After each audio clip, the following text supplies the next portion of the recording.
Because it's just a matter of hours now before we find out who will enter the Oval Office. America Decides and Times Now will decode every aspect of this rather bitterly fought, wild and tightly contested election in both the United States. As far as when we are looking at both of the candidates, rather, the U.S. Vice President Kamala Harris and former President Donald Trump, that made the final push in the decisive battleground states to impress the voters as they wrapped up their respective political campaign. Kamala Harris had a star-studded final event in Philadelphia with celebrities like Lady Gaga. Oprah Winfrey joined her. Kamala Harris said that her campaign has tapped into the ambitions, the aspirations and the dreams of the American people. She even acknowledged that this could be one of the closest races in history. Listen in.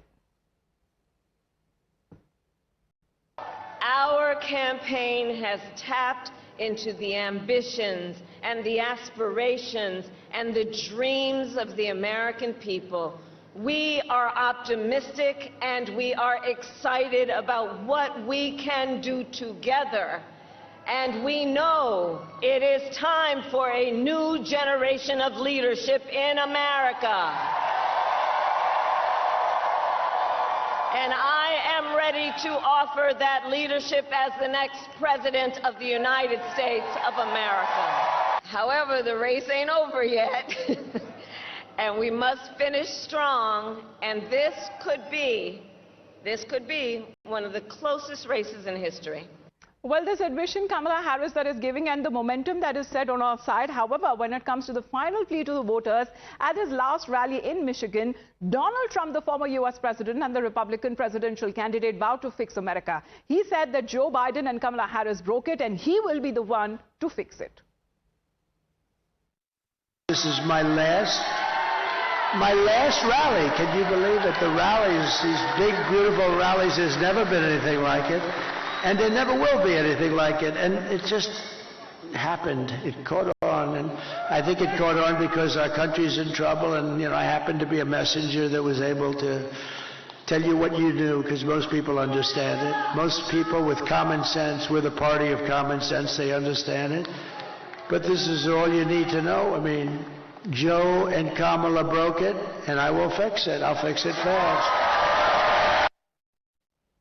Well, as far as the last rallies, the political campaigns, of course, that is now over in a matter of hours as we are looking at when it comes to the voting procedure on part of Americans that is taking place. Majority of them, or many of them rather, have already cast their vote. But this is the time that we are looking at the early trends as well, because it seems that Donald Trump, of course, the neck-and-neck fight that we are looking at, he seems to be having a slight edge. Now, this is a high-stakes election battle for Americans and also for the world, where we are looking at both of the campaigns that are rallying every single voter that they can reach out to.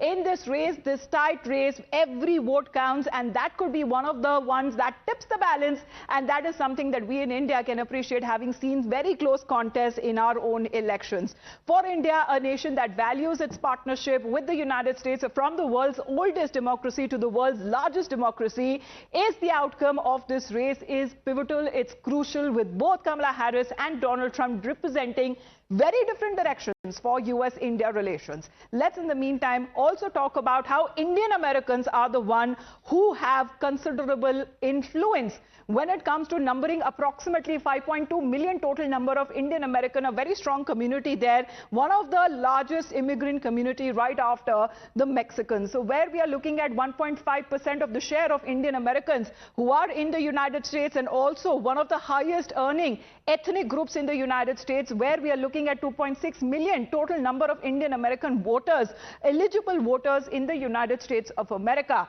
And also when we look at the significant presence, whether it comes to the different industry, be it IT, engineering, medicine sector, 1% share of the Indian American voters is also in the United States. Eligible voters that we are talking about. Let's in the meantime also talk about the Indian Americans who have undoubtedly a significant voting bloc, especially when it comes to the key swing states. Their votes are the one that can influence the election outcomes. So we talk about, as far as the Indian Americans who have traditionally voted for the Democrats, but this election will be different. Will Indian Americans change their voting patterns this time, or to switch to the Republicans? Let's get you an overview as far as the swing states here are concerned, and when it comes to the Indian American populations, several in those states which is pivotal, which is important. So we are looking at in Georgia 1.5 lakh, We are looking at other states like in Michigan. We are looking at other states, especially when it comes to the presence of the Indian community there. North Carolina, 1.11. These are all swing states that we are talking about. Swing states, that means the results can actually go either way and can spring a surprise. So let's in the meanwhile talk about Pennsylvania as well. One of the very important swing states, 1.56 lakh as far as the presence of the Indian community.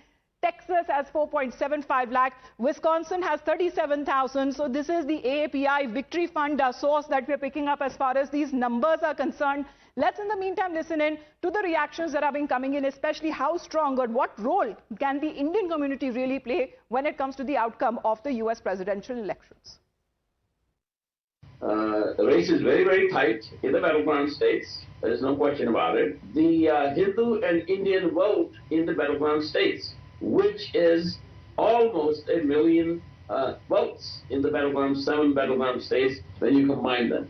So that's what is happening.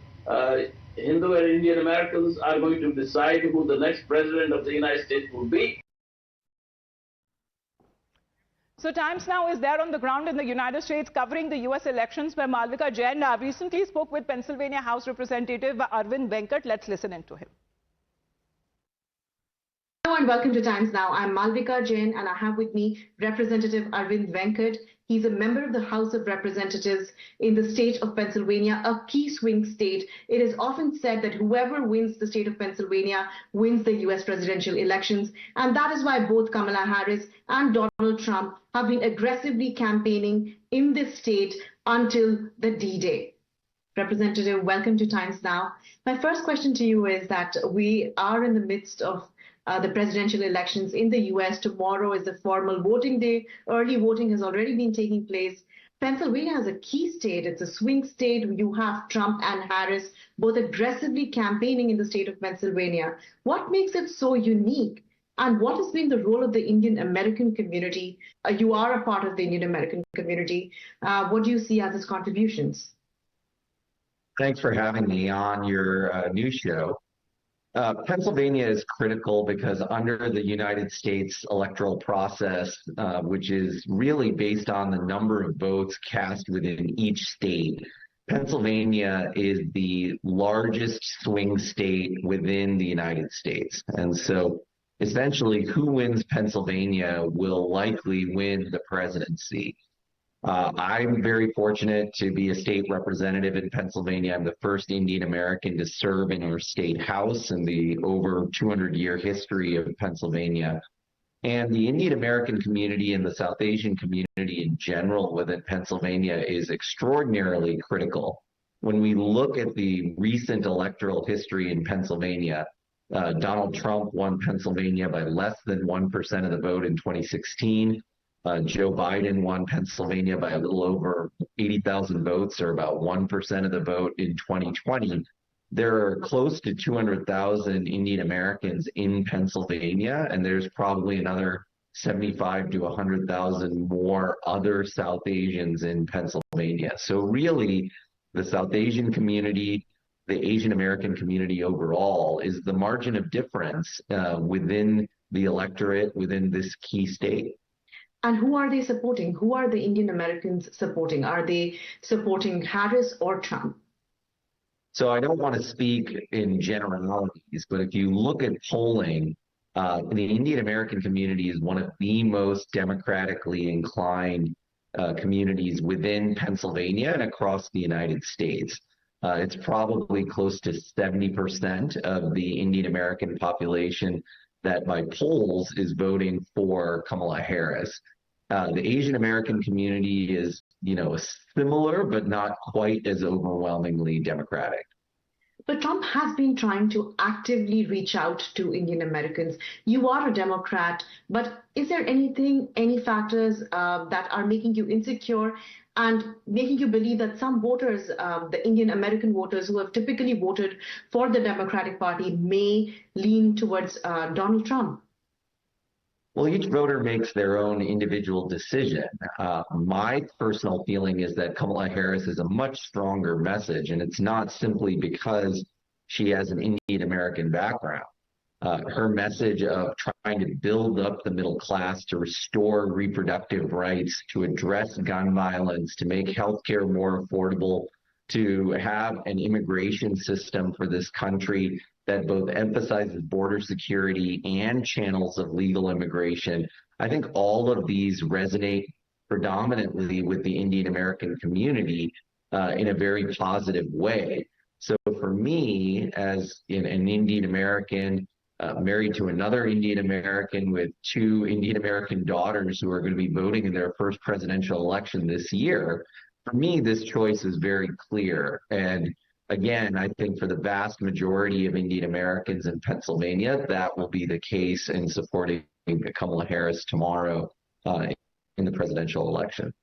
So clearly, you are very optimistic about Kamala Harris's chances in the state of Pennsylvania. But Trump today also was conversing in Pennsylvania, and Kamala Harris was also going door to door in the state. Is there anything about the Trump campaign that makes you nervous or insecure? Well, Donald Trump, has won elections where people did not expect him to. And he is really the only candidate in the last nearly 35 or 40 years as a Republican to carry Pennsylvania. And so certainly it is a real race here in Pennsylvania. Every poll indicates that. I see that in my district, which is a relatively balanced district among Democrats and Republicans. And so this is really going to be a very close race tomorrow. And what I have said to my constituents, what I've said to the Indian American community, certainly here in Western Pennsylvania where I am, it's very important that you come out to vote if you are eligible and to make sure that your voice is heard. I don't think that President Trump's message is particularly a good one. I think that when he talks about tariffs, when he talks about that everyone wanted to see the rescinding of abortion rights, that simply is not true. And unfortunately, he's had a long history of telling lies as part of his political campaigns. And I'm cautiously optimistic that we'll see a good result tomorrow with Kamala Harris winning this election. Well, but do you think that Kamala Harris will also be good for the India-US relationships? Of course, we've spoken to a lot of experts, a lot of political leaders, and everybody's saying that the relationship between India and US is not dependent on the outcome of this US elections alone, because there are various strategic reasons why the US president, whoever that it might be, would need to partner with India and continue the work with India. But Kamala Harris, even though she has Indian origin roots, for instance, on the issue of Kashmir, has not been particularly pro-India.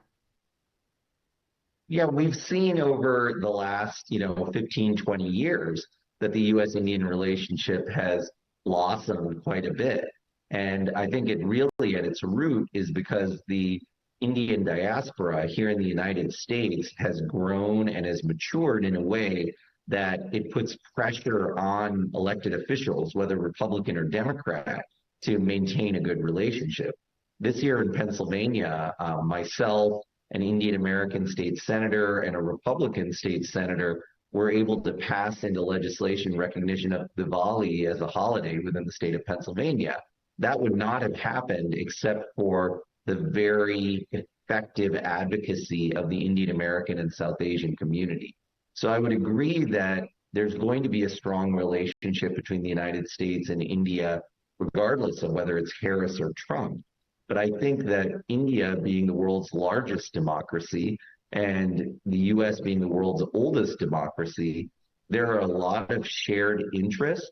And when we look at small d democratic principles, that's far more embodied by Kamala Harris than by Donald Trump. I think the idea that we have elected governments that are accountable to the people and peaceful transitions of power, that's something that is much more embodied by Kamala Harris than it is by Donald Trump.